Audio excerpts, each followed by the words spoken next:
I deeply want to start by just saying thank you to you for everything you've done and all the ground you've broken, and you keep breaking it. I mean, your first film, you were told, make room for a white protagonist, and I think you've still been continued to be told that, and you continue to not listen, and it makes a big difference for all of us who are following and you know, alongside you and in your footsteps, and it's really hard to break ground, and thank you for keep breaking it. Thank you. Thank you. Please sit down. So I think we all want to hear about Denzel, and then also about the fiery hair of Sarita, and how should we start with first how you found the print and restored it? Oh, yes. About March 2020, the British Film Institute wrote to me asking to show the film of Mississippi Masala, and I was editing my last series I made for Netflix, Suitable Boy, and I had really no idea where Mississippi Masala was, and we began to track it and see where it might be, or if there was a print at all. And lo and behold, a print was found on the floor of a music company in Nashville, Tennessee. And this company was called CSAC, and I connected with them and I said, will you lend us your print? And they said, we really are a music company, we don't know what to do with this print, and we'd be happy to have it given to you. And they gave it to me, lent it to me, and they showed it at the festival, and it was voted the most popular film by the audience in 2020. And so there was this little bit of traction on the movie, and some little attention on the movie, and people wanted to see it, and there was literally nowhere else but that one print. And then I began to communicate with this company, and it turns out that the owner of the company was a huge fan of my films, and when I met him in a fancy restaurant 2 months later in New York, he began by quoting so many lines from many films of mine, and I was really shocked. Anyway, he was very kind, and he said, the company, the Cinecom, that had made the film had sold it twice over, etc., etc., and this one film came to them in part of that sale. Anyway, he returned it to us literally for $1. And then we had to do a lot of legal business to indemnify them against this ownership, and it absolved them of any legal claims. Anyway, we did all that. We spent some money on that, but we got back. By we, I mean the producers and I and all of the film. We now own Mississippi Masala, which is extraordinary, And as soon as we got it back, Criterion Films, that you all know are really the benchmark of extraordinary restorations and great collections, and they have my other film, Monsoon Wedding. They said they would immediately buy it and restore it, and etc., etc. So and we did it, and then discovered that in the paperwork that actually Michael and I and the people who really made this film were all owed lots of money because we were never paid really more than a few $1,000s to make this film. So we paid ourselves some part of our deferments. And now the film was theatrically released, I think, last year. It was at the New York Film Festival, and now is available, and now also is in Criterion. And I also have Bilal Qureshi here, who wrote a most extraordinary essay on the film as part of the Mississippi Masala edition in Criterion. So it's a very happy story that is an unlikely story for so many films that are missing and can be, restored. But this is a success story. We've formed a new company called Missing Movies, helping a lot of filmmakers finding their films, and it's not easy. So I feel very grateful. You don't take the easy path. Pardon? You're like, okay, this turned out good for me. Let me try to do it for everybody. Well, it's part of that, We are part of a time where we made these very powerful independent films, the likes of which are not really made that much anymore, and they were radical then, and they are, I think, very radical now. Yeah, and that so was it's important to remember them. Yeah. Yeah, watching their themes and what they're talking about. It's still. I was thinking, what landed on me the first time I watched it, because now I watch it and it is incredibly radical, what they're talking about, and nobody is saying these things. Yeah, I mean, now we are in a different time, and but oddly enough, I've really seen not any black-brown movies really in the 30 years that we made this one. So it's an unusual thing. I mean, I think that we have to change that. Yes. I love when you brought up Who's Here that you, when I was reading the credits, you've managed to work with the same people. You launched a lot of careers of actors, and I want to just selfishly, I want to ask you about how you cast and how you, because so many stars, you've just launched their careers, you just have that touch of seeing the person, and so I'd love to hear your process of how you identify the actor. You were saying earlier. Well, you asked me this, and I thought about it. And my antecedents, I first was an actor, a professional actor. Wait, also the cameo in the movie, which I didn't notice the first time, and this time You didn't notice the bitch? I didn't know. Well, I was Love free. that you still know the line. I knew the line. Yeah, yeah. You can be fair and have money. You can be dark and have no money, but you can't be dark and have no money and get Harry Patel. Right. That's it. That's it. Well, that's Suni's brilliant line. She writes beautifully. My writer, Suni Padatharapurala. But yeah, well, I started as an actor. I thought I was going to be an actor. I was in a part of a repertory company in New Delhi. I performed for several years, and then came to this country on a scholarship to really thinking I was an actor and pursuing the heroes I had then, which were Peter Brook and Joseph Chaikin and Grotowski. And, I worked at La Mama every summer for, this is an experimental theater in New York, for several summers.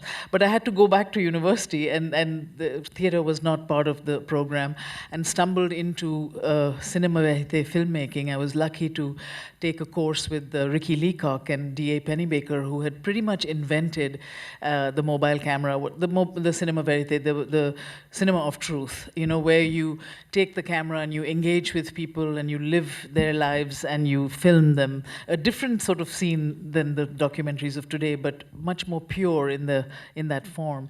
So anyway, in making cinema verite, which I made about 5 films in over 7 years, well, I really learned to notice, to love people, to be humble with people, to be respectful of what I was shooting.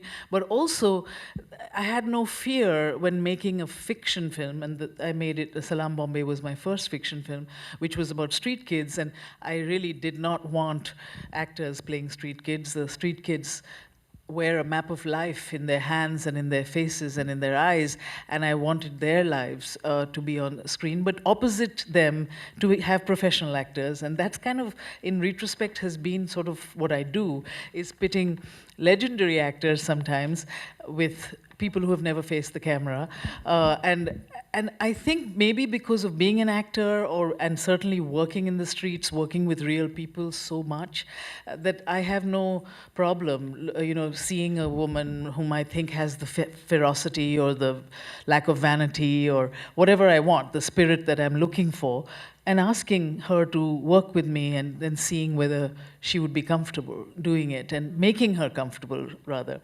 So Sarita Chowdhury, it was a woman, a photograph I saw on a bicycle with this fantastic hair and completely not giving a thing about, no makeup, no nothing, just like this is who I am. And that's what I love. I love a lack of vanity. I think vanity is an enemy of an actor, and anyway, I asked somebody to find her, and that somebody was Susie Figgis, the English casting director. And I went to England. I was casting a number of places, and I asked for the girl with the hair, and she was due to come at noon, and she didn't show up, and Susie said, let's just go out to lunch. And I said, yeah, but where's the girl with the hair? And we had lunch, and I was getting restless. And then I came back at 2 o'clock after lunch, and there was Sarita with this big hair. And what happened was, she had come to the audition. Typical Sarita, didn't give a damn how she looked. And she had come with greasy hair, and really, and Susie was so outraged that she sent her and gave her money to go to a hair salon while she had lunch with me, so that her hair would be wild and untamed like I wanted it to be.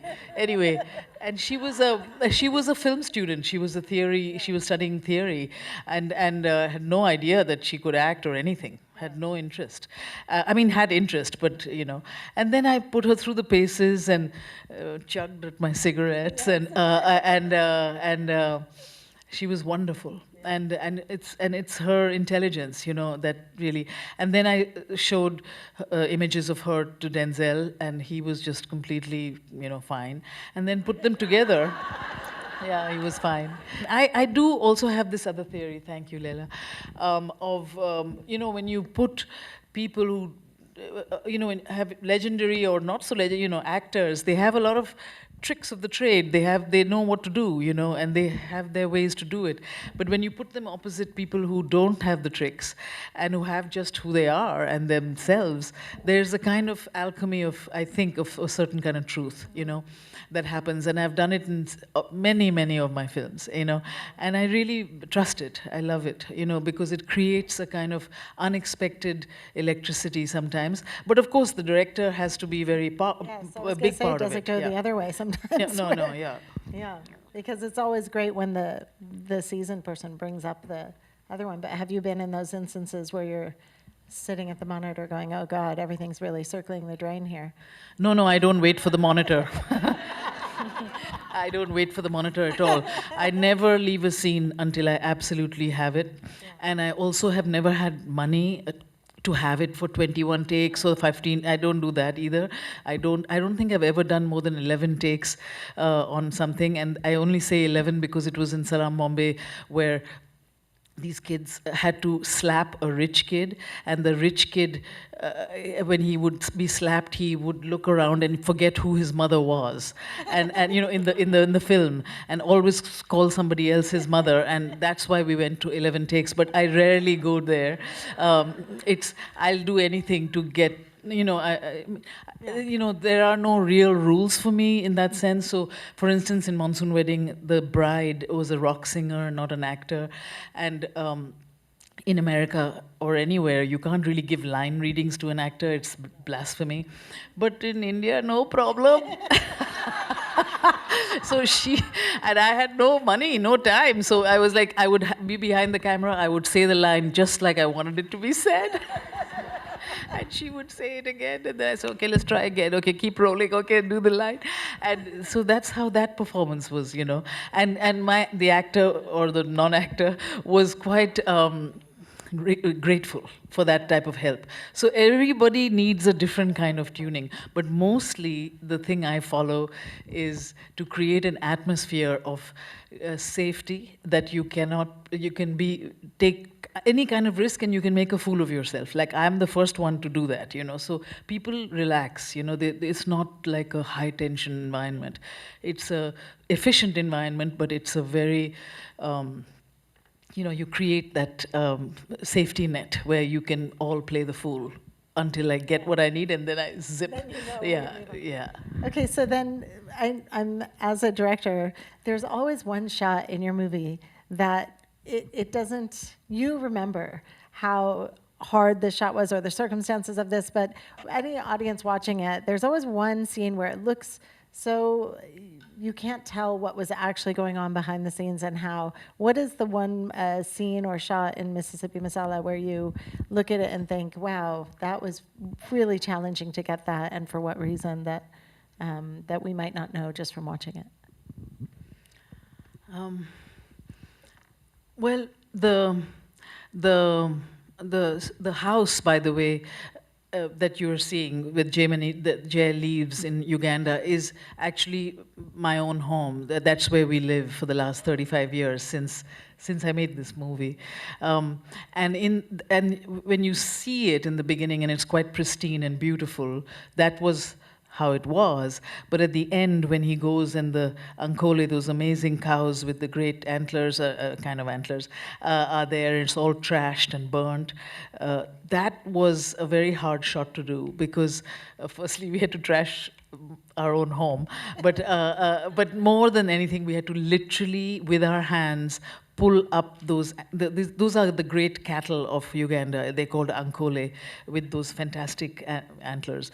And we literally had to pull them by their antlers up the hill, 20 cattle, put them in the balcony, on the veranda of the house, burn the house, do all that, and then, then film it, all within the same, almost the same day or the other day, I mean, things like that, but that's filmmaking, you do that, Yeah, you do that. Yeah, you do that, but like I love the last shot. I really love to work with music, and it's all the band is Afrigo band. It's still my favorite band. It's a great local band, and what they used to do during the Asian expulsion is the African bands would be asked to play Indian songs, which is an amazing thing. All the Zindagi Hai Safar, Ek Safar Hai, all these are great pop songs from Hindi movies that the African bands used to have to play for the Indians leaving. Very interesting. So first to now, years later, to teach them those words again, and then to I love their music. So that last shot, of flinging Roshan, the actor, into the market where I go for my grocery shopping every 3 days, but to fling him in there, to get this dancer, to just create that energy of a kind of wild but organized chaos with music and all. This is why I live, what I live when for. that little baby put their hand Yeah. on his face, I just thought, oh, you just feel everything like, okay, this is the end of the movie. I can't. There's no. Well, that's the mystery of life, I mean, it's not tying a nice little ribbon around it. It's mysterious how people feel at home with other people or whatever it is. But it isn't. It's to indicate, obviously, that he is both at home, but maybe he will not be at home ever. That question should arise. But these moments you can't.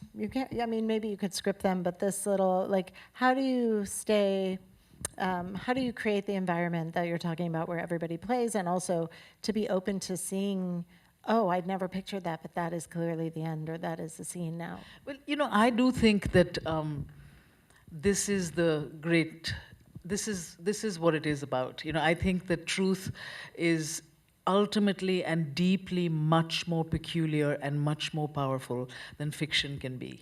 And in my training of working on the streets, working in cinema verite, understanding this electricity of the absolutely unpredictable, that is what I have tried to use and make fiction films like that, because in making cinema verite, you have not much control. You don't know where the story will go. Don't know what will happen. But what does happen is extraordinary, and therefore in writing screenplays, in making these scenes, in actually visualizing them, these are the lessons that I draw from actually being with real folks, real people, like that. So I'm always observing what life is, and then trying to use it in fiction. With these moments with these actors and a lot of times we get women, female filmmakers and women of color, we sometimes it will be, oh, the personal is political, and how can you, I just want to be a filmmaker, I don't want to be a activist. But what I love about your work and everything, and what I have always aspired to, is that the personal is political, and you don't just, you don't stand apart from it. You actually created a fund, I heard, for those, for the street kids who were in Salam Bombay, and even like created a film school in Africa for, like, you really take the personal is political, and my film is political, and I am a serious filmmaker with a narrative to tell, and it is not all, and you take it to the next level of, and here is the activism attached to this film, and it stands alone. How do you how do you do that? Yes, because you take on the extra of, it's challenging to get these films funded and to make them and to complete them and to push them into the world and have people see them, and then to go on the extra step of caring about the process, and to that degree is really admirable. Thank you. Well, I came from activism without realizing it. My mother is a social worker. She, when we were growing up, and in India, it's very hard to ignore the depravity of those who have and those who haven't. And you grow up cheek by jowl. So I lived in a small town in Bhubaneswar in Orissa, and my mother, and it was a big problem, let's say, with leprosy in that town. But the children of leper parents are healthy; they don't inherit the disease. So my mother, when I was 8 years old, set up the first health home school for healthy children of leper parents, for instance. So I grew up amongst many examples I can give you like this, where you do things. You don't. There was no word. Another person said no words, action. I mean, they didn't think of movie action, but it became movie action. But so I actually did come from a question of whether art could change the world. And I had many political filmmaker friends, and I always used to tease them and accuse them of them being smarter than their own movies, because their movies were agitprop or, preaching to the converted, but they were smarter than that. So that was always the question. Could one make any kind of thing that could feel like art but could actually impact the world? That is why I left acting, because in acting I felt like I would not have power. I would always be in the vision of other people. But that is why cinema verite possessed me, because I thought I could finally, engulf the world visually and make something of it. But I didn't have models to follow that it could actually be possible. But with Salam Bombay, this first film, and it's a rare thing to be able to change things, but with that film, a big part of my influence to make that film, and a big film that gave me a lot of courage, was Hector Babenco's Pichote, a great Brazilian film he made on street kids. And I saw that film, and I said, if he could do it, I should try to do it. Anyway, long story short, the day we started shooting Salam Bombay in Bombay, of course, Pichote, on the front cover of the Times of India, the kid who played Pichote had been killed and murdered. And I just vowed that I should never happen to our kids. And we were working with street kids and all of that. But in dealing with the organizations that supposedly helped kids, there were none. None that honored kids for who they were, none that gave them back any kind of childhood, they were not there.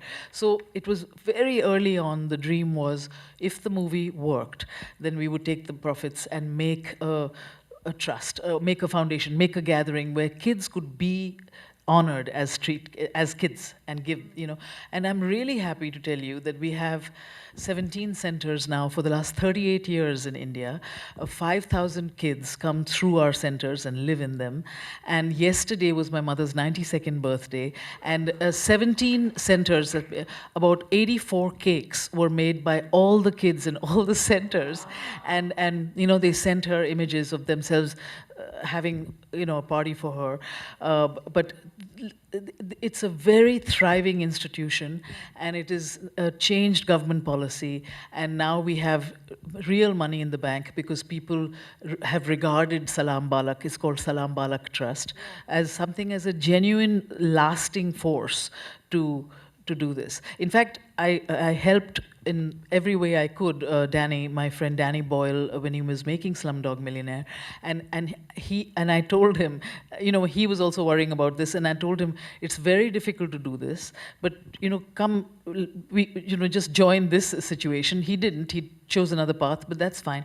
But it's a very difficult thing to have permanent. We have 170 social workers. They're all staffed. It's a very professional situation, but it's really heartening. But you can't do that with every film, but it was done successfully, not just through me, but through my mother being a social worker, through everybody working with her. But it's a great space, because kids and arts is a big part of our Salam Balak Trust. We teach puppetry, we teach screenwriting, we teach musicals. It's a whole other thing besides just going to school or getting cleaned up. It's everything, It's a big difference. So anyway, activism is a part of my thinking. But now it's a drive, but I'm first and foremost really a filmmaker, and I want to return always now to that essence, because I know time is really short and I have to conserve my energy. Anyway, so I do that. But we could still cast you in our movies? If we dare to have a world-class director in our cast. You can cast me, and as long as the check is right. And that the residuals keep coming. Are you on strike now? Now, baby, I'm still on strike. I'm actually not about to SAG, but yeah, put me in there, baby. I'll do it. Absolutely. Okay, the bar has been set. So we are going to. I know there were some audience members who had some questions, so we have a few minutes to. Yes, please. The woman in yellow. Yeah. How did you what? How did you get Sharmila Tagore? Oh, Sharmila Tagore. I just asked her. I love her work, and for everyone who doesn't know, Sharmila Tagore, who plays Meena's mother, is a legendary actor who started in all the Satyajit Ray films. She's in the Apu trilogy. She's in Devi. She's an amazing actor who then became a Bollywood star as well. I just always wanted her. I know her, I talked to her, and she said yes immediately. She really loves my films, and she watches them all avidly, and she talks to me about them. But we are now real girlfriends. What Mira's not saying is she, had the Oscar nomination, and so when you call actors after that, they tend to say yes. Mostly, yeah. I'm waiting on one right now. Sorry, you had a question? Yeah, I was just, thank you so much for being here. You have such a fun and just welcoming presence, just within your conversation. And I just want to ask, how is it that you came to be who you are, leading with such courage and this just kind of a way to make things happen within your presence? And, what do you think that courage and sense of bravery that you seem to embody, where does that come from, do you think? Thank you. The question is, how are you so brave and awesome? Well, I have two older brothers, and they used to tease the daylights out of me. So right from day 5, if I had to tell a story, I had to deserve my audience because they would shoot me down. And so I learned how to become a storyteller really just by trying to get their attention without them, in a loving kind of way, but they would just, teasing, banter, all of that is very big part of our lives, So that was very helpful because I had to always stake my own place, and I also never spoke until I really had something good to talk about, or funny or whatever. So that they were my first audience, and they stripped any pretension out of the situation. So that's very helpful, to grow up like that. But also, I was left alone because my parents' emphasis was on my two brothers. So I could do my own thing. And of course I would tell them sometimes that I was neglected by them, by the parents. But I really set my own way because the attention was always at the men do well, and of course the women are supposed to just make a good marriage, which I was destroying that piece by piece as I went along. But it does. So that's how I began.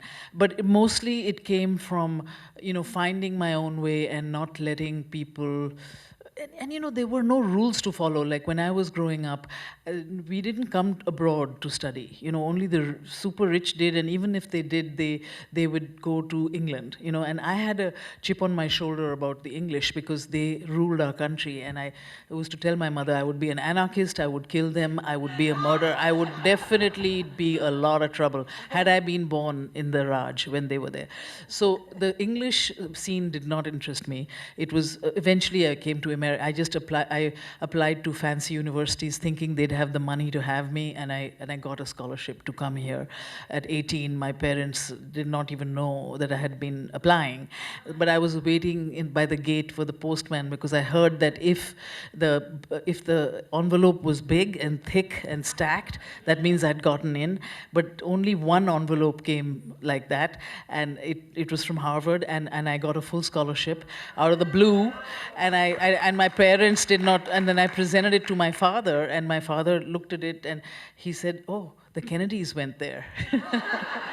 And thank you, dear Kennedys, because that's why I was allowed to go, So I don't know if I'm answering your question, but I basically, was very curious and found my own way, but quietly, not with a lot of attention getting, because then you present it and then you get the yes or the no, you know. And once I came here, I was anonymous, and that was very helpful because no one was looking after me, and no one was looking out for me. I just found my own way, and it is very different, you know, to make documentaries. My parents didn't see, my family didn't see my films until I made my first feature film. So it's that anonymity is useful to find out who you are. I'd love to hear your one comment. Just, I know we're wrapping up a bit, but I had an amazing professor at NYU who told me this pervasive myth is what she called the Hollywood hammock, that I will work hard and I will get my film and it will win awards, and then I will reach a level where everything will be easy and I can lay in this hammock and the offers will come, and that pervasive myth that I will achieve a certain level and then things will get easier. What do you Did she have to say believe of that? That's why. No, she was saying it was one of the worst myths of our industry. The worst myth. Yeah, yes. that It's it a total always myth. is hard to make a movie, and you always have to work this hard. Yeah, I'm still working hard. I'm literally, you know, it's not easy at all, because if it depends on what you choose to make films about, you know. If you choose to join the bandwagon, then you're just one of the lemmings and you're going to make cupcakes for movies, you know. But I never, you know, was interested in that. And I'm now making a film on Amrita Shergill, who is this pioneering modernist Indian, half Hungarian painter, who is essentially, in short term, the Frida Kahlo of the East. And no one knows about her cupcake. because no cupcake at all. But you know, when I try to pitch it to studios and all, people who know me, they say, why would I, who is this woman? You know, why would I come into this, you know, place? And how would I sell tickets for this? Or whatever the reasons are, you know. So it's, I know it's easy to say this, but it's like, I don't wait for the market to tell me what I should be doing next. You know, I would not be making Queen of Katwe, let's say, this film I made in Kampala, a true story about a 11-year-old kid in a slum who learns how to play chess and then becomes a grandmaster and so on. The market wasn't telling me to do that film, you know. The market has to come up to you, you know, or you have to sort of create that market for it by what you do, you know. So I'm of that school, and I know that school is a very, like, no one hears about that school anymore. They all join the market, but I am from that school of like doing what I have to do and doing something that no one else can do better than you can. You know what I mean? That's how I like to make that my distinction, is like, I'm doing this, but no one else can figure out how to do that. So I'll do it, and then you see whether you like it or not. So I guess it was born and bred to be awesome, and then continues to be awesome. Just Yes. independent. Do we have time for one more? Should we wrap? What do you- There's one. Okay, one more. Yeah. Yes.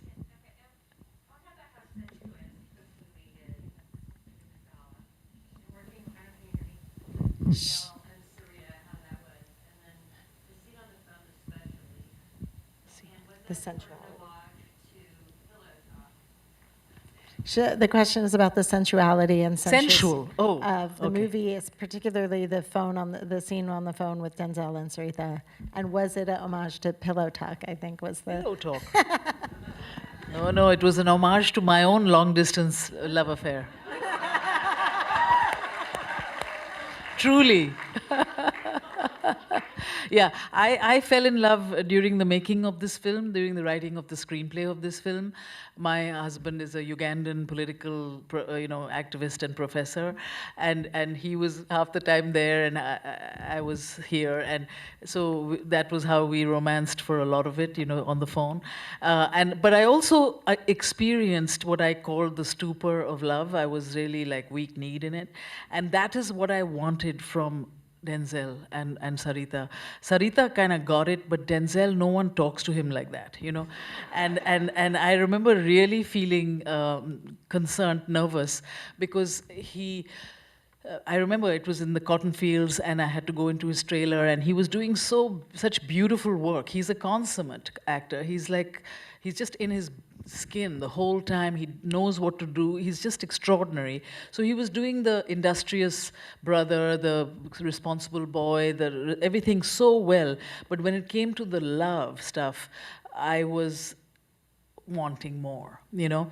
And I went into the trailer to ask him this, and I said, I'm doing this, I'm doing that, and doing that. You're doing so well, but you know, he said, yeah, get on with it. What do you want? And and I told him, you know, I said, you might think I'm an sentimental female, this and that, but this is what I want, you know, and because this is what I know. And he just heard me, and he was, I think, quite impressed with my candor. And I don't know. And after that, I got it from him, you know, and there was no problem, you know. But actually, it is the only time that he has played this way. You know, it's the only, he tells me himself, it's the only time where he had that, like, vulnerability, you know, complete, the guard is down, you know, and he really got it, but it needed that type of insistence, or at least opening that window. So I think, you know, the thing is to not feel the fear, you know, because when you're a director and also an independent like this, where every minute counts and every dollar is hard to get, then you have to seize the moment. And you have to seize it with some sense of rationalism. You can't just scream and shout and demand it. Absolutely not. Actors are not like that. I mean, you have to find, it's what yoga also teaches me, you know, the resistance and surrender. If something is resisting, you find another way of asking for that surrender. It's not, there's no one way. But I think being an actor and recognizing that myself, I maybe know the language of how to request, how to create the environment again to get that quality. And honestly, to not let go until you get it. Yeah. Do you have a master class we can all watch? Yes, I do have a master class. It's in the masterclass series. We're all going to go watch Check it out. Thank you again. Thank you so much for being here. Thank you so much. Thank you very much. Thank you, darling. Thank you. Thank you very much.